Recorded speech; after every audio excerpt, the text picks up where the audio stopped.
नमस्कार, देश दुनिया की खबरों में आपका स्वागत है। मैं हूं आपके साथ अंकिता और आइए अब खबरें देखते हैं विस्तार से। महाराष्ट्र में कोरोना संक्रमण की स्थिति चिंता बढ़ाने वाली हो चुकी है। यहां गुरुवार को 25,833 नए संक्रमित मिले। देश में कोरोना महामारी आने से लेकर अब तक का यह सबसे बड़ा आंकड़ा है। एक दिन में इतने मरीज किसी भी राज्य में नहीं मिले हैं।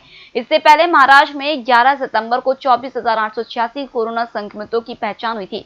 तब से यह आंकड़ा टॉप पर था। देश में बीते 24 घंटे में कोरोना के 39,683 केस आए, 20,338 मरीज ठीक हुए और 155 ने जान गंवाई। इस तरह एक्टिव केस यानी इलाज करा रहे मरीजों की संख्या में 19,141 की बढ़ोतरी हुई। देश के लिए अपनी जान की कुर्बानी देने वाले सैनिकों की पत्नियों के साथ कैसा बर्ताव हो रहा है, यह खुलासा संसद की स्थायी समिति की रिपोर्ट से हुआ है।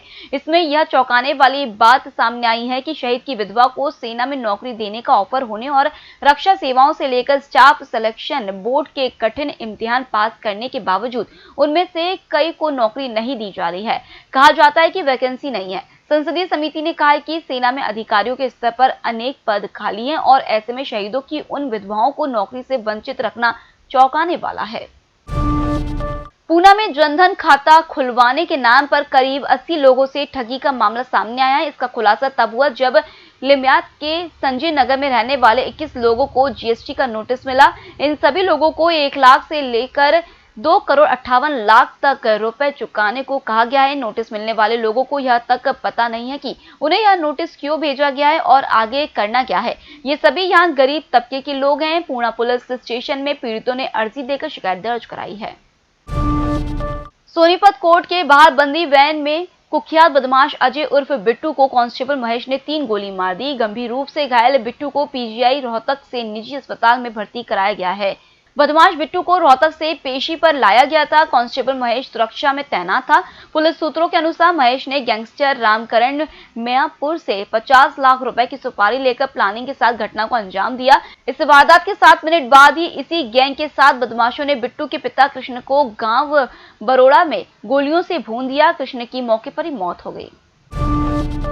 यूरोपियन मेडिसिन एजेंसी की क्लीन चिट के बाद यूरोपियन देश जल्द ही एस्ट्राजेनेका की ऑक्सफोर्ड की कोरोना वैक्सीन से वैक्सीनेशन शुरू करने की तैयारी में है। यूरोपियन देशों ने कहा है कि स्पेन, पुर्तगाल, Netherlands, Germany, Italy, France, Latvia, Lithuania और साइप्रस समेत कई देशों में जल्द ही इस वैक्सीन का इस्तेमाल शुरू होगा। वहीं आयरलैंड और स्वीडन में हालात का रिव्यू करने के बाद इस पर फैसला लेंगे।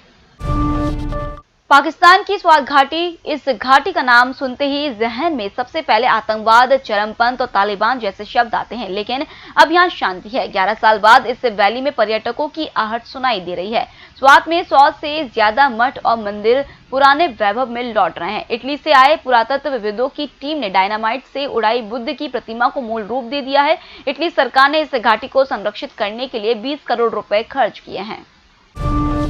नासा का 1,35,00,000 रुपए की लागत वाला स्पेस लॉन्च सिस्टम रॉकेट नवंबर में लॉन्च होने वाला है। उससे पहले इसकी कोल्ड स्टेज की टेस्टिंग हो रही है। अमेरिकी स्पेस एजेंसी 8 मिनट के लिए इसके चारों RS-25 इंजन को चालू कर रही है। यह टेस्टिंग मिसिसिपी स्टेट में स्टेनिस स्पेस सेंटर में हो रही है। इससे पहले यह टेस्टिंग अलग अलग कारणों से टाली गई थी। दरअसल नासा बगैर इंसान के चंद्रमा पर जाने की तैयारी कर रहा है। इस मिशन का नाम आर्टेमिस है। भारत ने इंग्लैंड को चौथे टी20 मैच में मात देकर सीरीज में 2-2 की बराबरी कर ली है, लेकिन इस मैच के दौरान सॉफ्ट सिग्नल के नियम को लेकर बवाल मच गया। भारतीय पारी के दौरान सूर्य कुमार यादव और वॉशिंगटन सुंदर इस नियम का शिकार बने। भारतीय कप्तान विराट कोहली ने इस नियम की आलोचना की है। कोहली ने कहा है कि मैदानी अंपायर के पास मुझे नहीं पता का ऑप्शन क्यों नहीं होता है।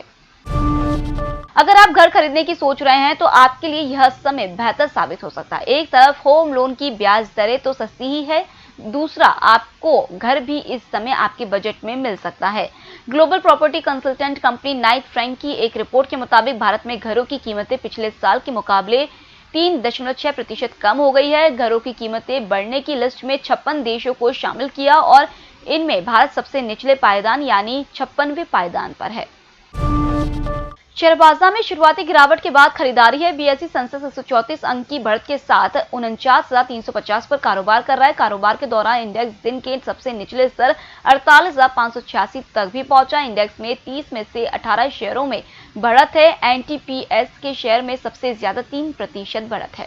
फिलहाल इस बुलेटिन में इतना ही। आप बने रहिए EMS टीवी के साथ। नमस्कार।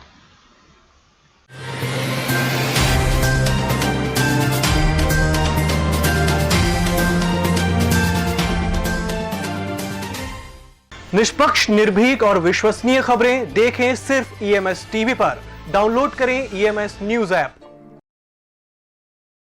सत्ता के गलियारों से गांव की गलियों तक देखिए हर खबर अपने मोबाइल पर। डाउनलोड कीजिए EMS न्यूज ऐप।